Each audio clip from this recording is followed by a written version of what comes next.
All right, I'm pretty pumped up about this next little part of our message series, Conversations. Did y'all enjoy it last week? Sorry.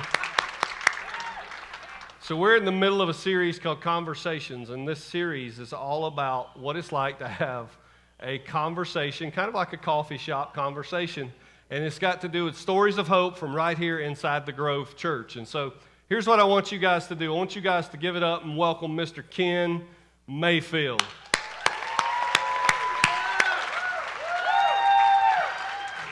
Love you, man. All right, so we're going to sit down because it's more comfortable to sit than stand. Ken, you doing good? You doing really good? Just okay? Yeah, I don't think your mic's Media on yet. guy, I There's need to the go back and fix something. Might need to do something with those media guys. No, give it up for our media people. Everybody wave at them. All right. So this is how this works, Ken. I got a few rapid-fire questions. Okay. They're the same as last week, so Are they? All no right. surprises, okay? Okay. All right, you ready? I'm ready, I think. What's your favorite cereal? I don't need cereal. Okay, next. This is going to go very quickly. I'm starting to second guess this decision. Like having a man that doesn't eat cereal is concerning. It's concerning. See, everybody knows cereal's the best snack on the planet. Okay. Favorite TV show? Oh, Andy Griffith. Is there is there a choice? All right, didn't expect that one. You didn't expect that? No, Really? I always thought you were more like a 90210 guy. What? All right. I've been in that zip code before, but no. Well, night owl or morning person? Used to be a night owl, now I'm more of a morning guy. I woke up at 3 this morning, I was wide awake. That's very unfortunate. It is, isn't it? Very unfortunate. I didn't want to be wide awake, but I was. Fair enough. If you could have one superpower. Oh, fly. I'd want to fly. Fly. Absolutely. Why flying?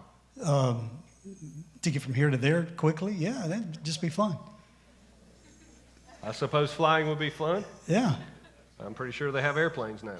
they do. But you know how long it takes to get on an airplane. That's true. If you could just be just go fantastic. there. Or that'd be even better.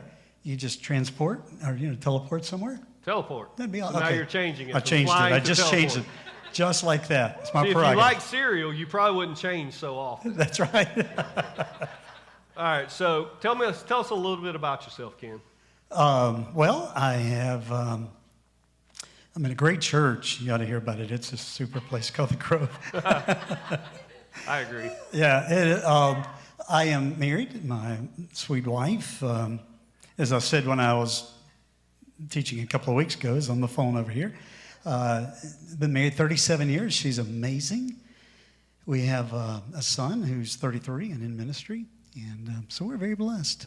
Well, we're blessed to have you, Ken. Thank you, blessed buddy. to have you. Man, I love you guys. So let's just dive in. What do you say? Sure. Why don't we just jump right in? Ken, why don't you kind of take us back to your childhood a little bit and tell us what it was like being Ken Mayfield growing up. I was just a geeky little kid, and my dad was, to give you an idea of my family, I came from an alcoholic family. The way I met my granddad was we were 2 or 3 hours away from home one time, and we were on vacation, and we were somewhere in the mountains. I don't know where, but we went down some road, and I remember this old hermit. You'd see one of these hermits on the side of the road thumbing, and my dad looked over at my mom and said, "Is that my daddy?" And my mom said, "I think it may be." And my dad pulled over and backed up. Mom rolled the window down, and my dad said, "Daddy, is that you?" to his dad. And my granddaddy said, "Kenneth, is that you?" He was about half drunk. And my dad said, "Get in, I'll take you where you want to go." And this old smelly, nasty drunk got in next to my sister and me. And my dad said, "Daddy, these are your grandkids, Kenny and Judy." So that's how I met my granddad. All of his kids were alcoholics, with the exception of one. He had several kids. And one uncle, Uncle Gene, was the town drunk. We grew up in Belmont, just across the state line, not far, 30 minutes over. And one of the guys was, my uncle, was a town drunk there. And, as we talk about Andy Griffith and we talk about Otis, the town drunk, but it's not funny when you really are faced with alcoholism like that. But when he would come to our house, we would hide. We had a list of things we would hide. Rubbing alcohol, he would drink it. Vanilla flavoring, he would drink it. Shoe polish, because he would take a piece of bread and put it over a coffee cup and pour it through and drink what came through. And so my Uncle Irving, another alcoholic in the family, was such an alcoholic that his wife finally said, "I never want to see you again," and he committed suicide. And so, that was, and my dad didn't escape that. My dad was an alcoholic as well. He wasn't in my early childhood, but he became an alcoholic later on, and he became a very abusive alcoholic. So tell us a little bit about what it was like growing up in a home with a dad that was abusing alcohol like that. It's scary. It's, it's one of these things where I remember times when he would be beating my mom, and I was about 9 or 10, and my little sister and I would just be kind of hugging in a corner somewhere, scared to death, because he was very abusive. He one time grabbed my mom's hand like this, with his fingers interwoven through her fingers and bent her hand back until he broke every bone across her hand. And I remember her wanting to go to the hospital, and he laughed at her. He said, "You can't drive, your hand's broken," and it literally was just hanging. So he could be cruel and very abusive. I can tell this is hard for you. It is, and for the first 30 years after this happened, I didn't share it at all. Why did you wait so long to open up about your story? I can relate to a lot of what Catherine was talking about last week when she was talking about the, because some events that happened to me when I was around 12. And the shame of what happened. I remember little things like being on a school bus one day and coming home, and I looked, and you could just see, if you've ever had an alcoholic parent, you could look at them, and in a second you could tell they were drunk. And my dad was in the front yard, and he was drunk. And I could see it from a half mile away.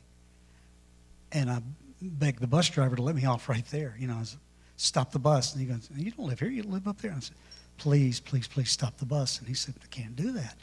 And and sure enough, when the bus pulled in front of our house, my dad, who was standing in the front yard drunk, and all the kids on the bus saw that. And, "Hey, Kenny, your old man's drunk."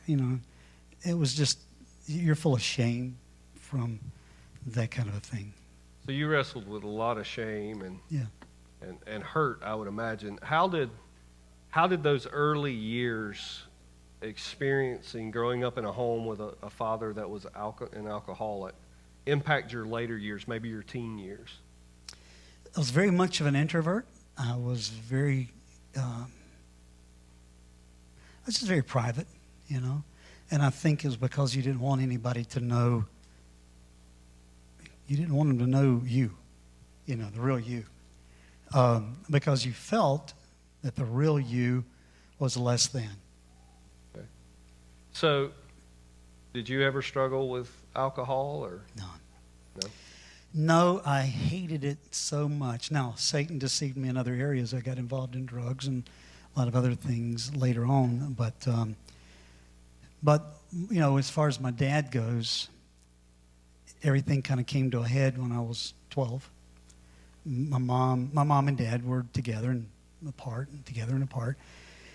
And then when they got together, and for a few months later, we found out my mom was pregnant. And another part of the shame is with an alcoholic father is you're evicted. They drink away everything.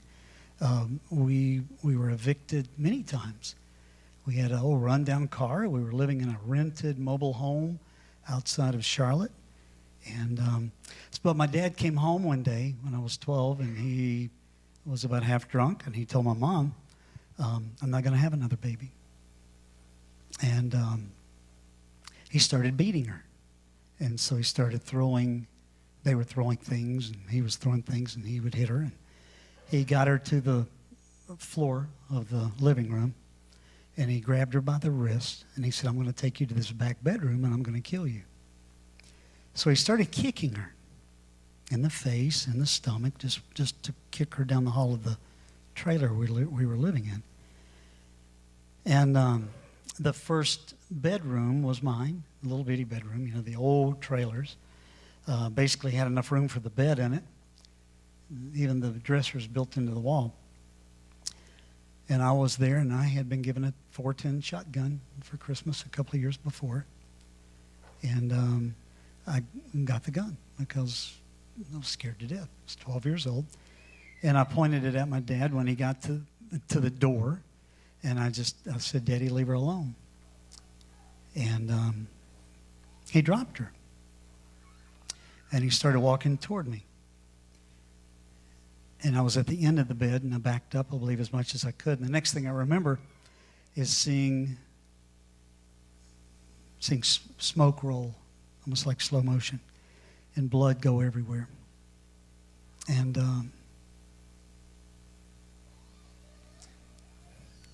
I remember him falling to his knees and falling forward. And I jumped up on the bed and down the other side and ran out. A neighbor came over, and she told me that she was a nurse, had her uniform on, and she went in, and she came back out, and she said, he'll be okay. And I wanted to go in and see him because I wanted to tell him, I'm sorry, I just wanted you to leave Mom alone. But she wouldn't, but nobody would let me go in. The ambulance came, and the drivers were in a hurry to begin with, and everyone was trying to calm my mom down. She was hysterical. And then the police came, and I remember a detective sat me in the front seat of his car, and his name was Ted Jones. And they put my mom in the back seat, and we didn't say anything. We just sat there. I think we were both in shock. A while later, we went to the Charlotte-Mecklenburg juvenile division of the police department, and we sat in a little block room, and talked for hours. Because of the nurse telling me that, I thought my dad was okay. But after the conversation going on for a long time, the stenographer, the little lady taking notes, left the room, came back, had them typed up. And I remember Ted Jones, the detective, had what looked like a small booklet, and he turned around, he said, would you sign this? Read the front page and sign it. And it said, and it had my name, understand I'm being charged with first-degree murder. And I remember seeing him and saying, I thought somebody had to die for you. Yeah, because the nurse had told me that. And he said, you don't know, do you? And I said, no, what? And I remember him sitting back in his chair, and he said, son, your dad died instantly. The blast hit him in the face. And so they released me that day into my mom's custody.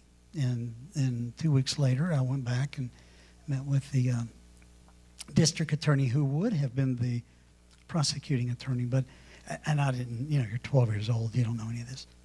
So they said, tell him everything going on. And so I did, and he ruled it self-defense. So there was no court or anything. But it began a downward spiral for me. By the time I was 15, I was a pothead. I was trying all kinds of things. And gave my mom, a fit. I just,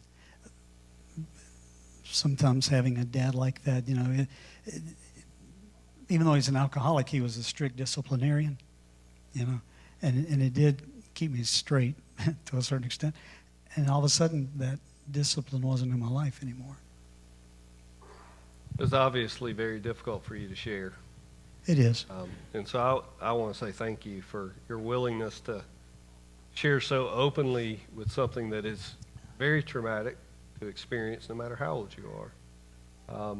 And you alluded to this a little bit, but you at 12 years old, this tragedy took place, and then you're 15, and you said you became a kind of a pothead. Would you say that you were using drugs to try to maybe quell the storm that was going on internally? Or I think so. I think Satan will deceive you any way he can. I saw myself as a good person because I didn't drink. You know, yeah, and it's kind of stupid, but I didn't. He just had me deceived in so many other ways.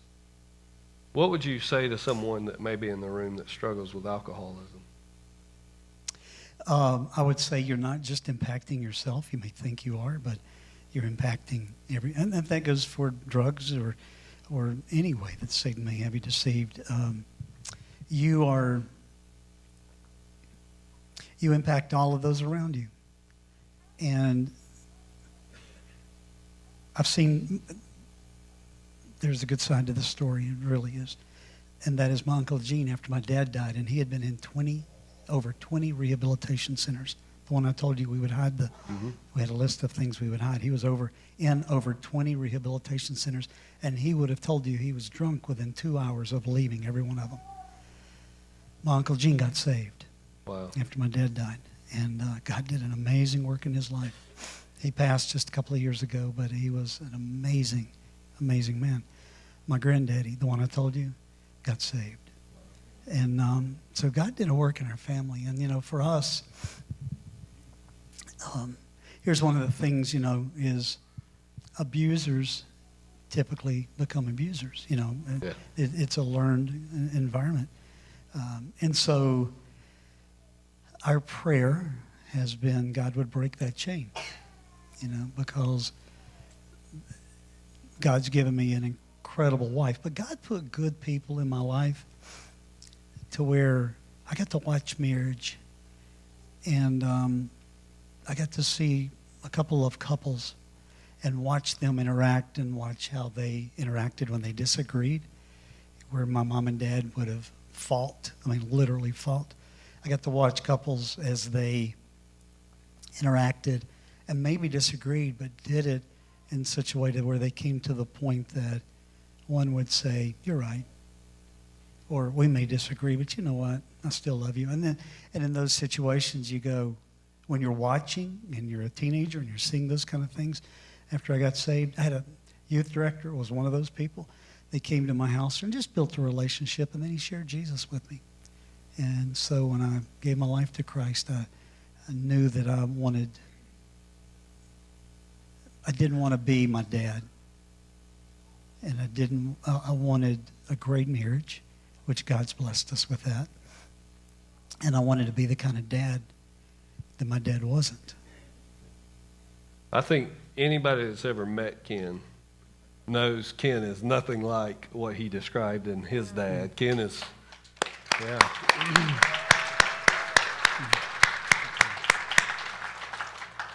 Quite possibly one of the most amazing people I've ever met in my entire life.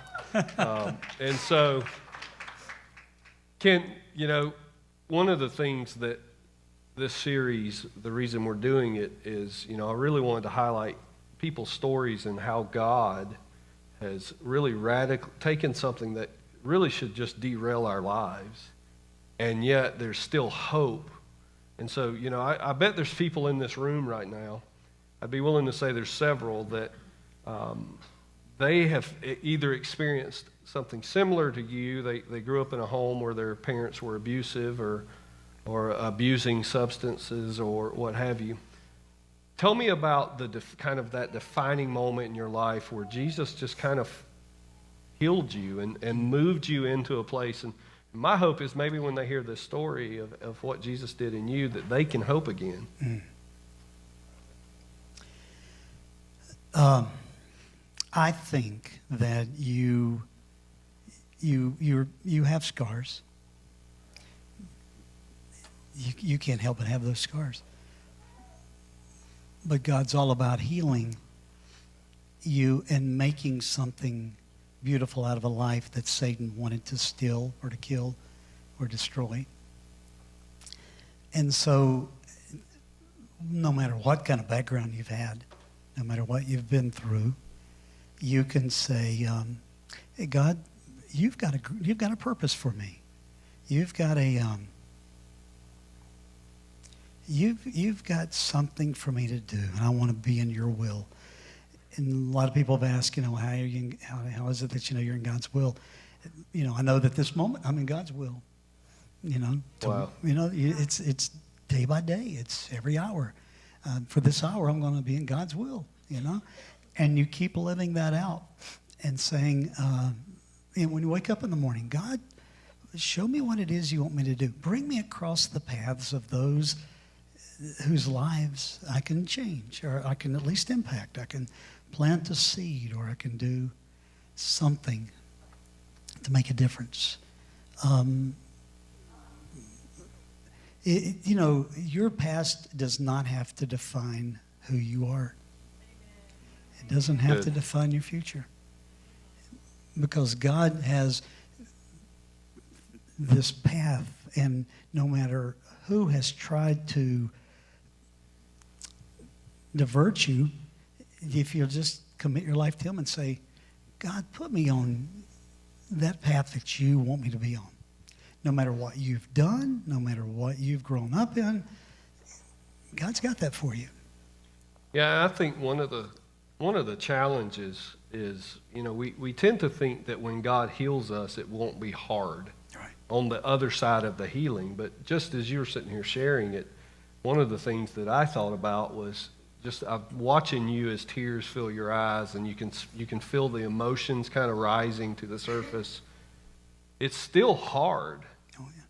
On the other side of healing. Yeah. But what you said is very, very true. I think when we look at our scars, we can do one of two things. We can look at our scars and remember the pain, Yeah. which is part of it, but we can also see that we've healed. Yes. And so I think that's really important. But what shame does is it does attack us, and it wants to keep us hidden. Mm. And like I said last week, hidden hurts can't heal. Mm. Hidden hurts That's good. can't heal.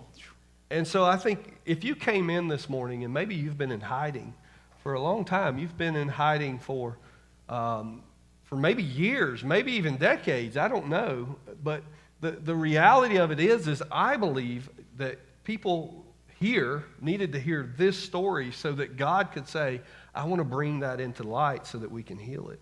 I want to mend what's broken. I want to restore what was taken, but you can't do that when shame takes you captive.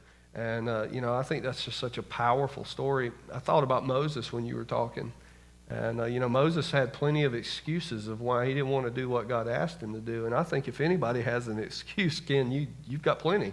It's I don't want to do that. Well, don't you know my story? Or I did this. And I think so many people get caught up in either their past or what they did. And the problem with that is they're magnifying their past or what they may have done and not magnifying the amount of grace and love that Jesus wants to give them. And so last question, and this is probably going to be a little bit of a doozy, but what would you say is, if you could go back and tell 12-year-old Ken anything, what would you tell him? If it's 12-year-old Ken after the event, then I would say go talk to people you love and trust, because I did keep it hidden a long time. And you're right, it's hard to heal when you're hiding it. I was talking to one guy several years after, and he said, well, I don't know if God can forgive you. You committed murder. And all that did was make me go back into a shell. So Satan will send the wrong people across your paths too, But we got to look for the godly people that God puts there. And they're all about the healing and all about what you just said, God's grace.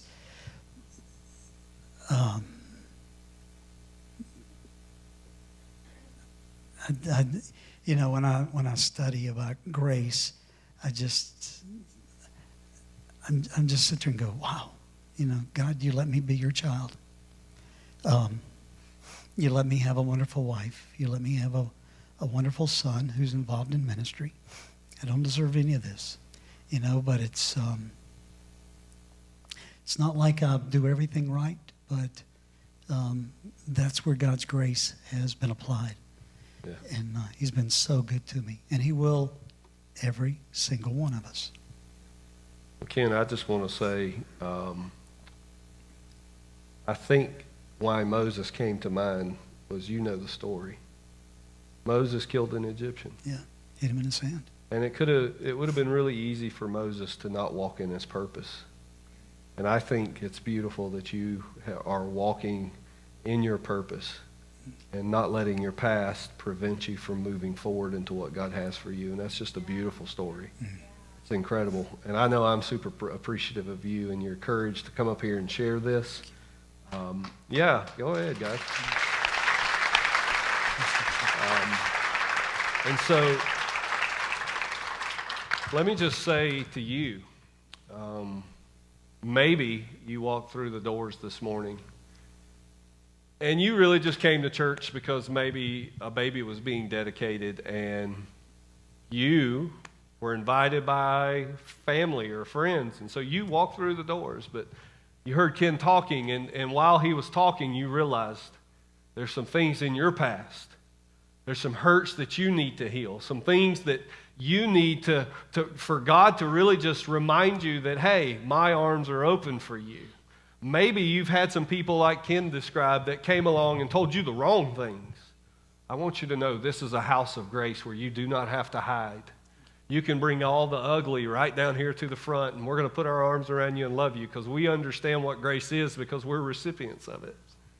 And when you're a recipient of such extravagant love and extravagant grace, all you want to do is help other people experience this love and this grace. And so here's what I just love for you to do if that's you. In just a moment, the worship team's going to come down, and I would love for you to come down. And we've got a prayer team that would love to pray with you. I'll stay down here. Ken will stay down here. We would love to pray with you about whatever. You may not be able to relate to everything in Ken's story, but I believe that everyone can relate to at least something in Ken's story. And so I'd encourage you, take the big, giant step to come out of hiding. And I promise you this, God's going to do something, and we will celebrate what God does in your life like nobody else will. And so I just encourage you, be bold and take that step. Before Ken goes down, I just want everybody to just could you help me? And here's what I want us to do. I want us to give Ken kind of a standing ovation, if you will. Will you guys stand up and let's give it up for Ken as he does?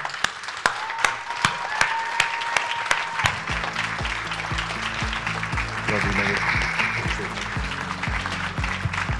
Hey guys, Pastor Keith here. I just wanted to hop on and say thank you for tuning in. I hope that today's message encouraged you and blessed you. If you want to find out more about the Grove Church, go to bethegrove.com. You can submit prayer requests, you can support this ministry there, and we would love to get connected and hope to meet you soon.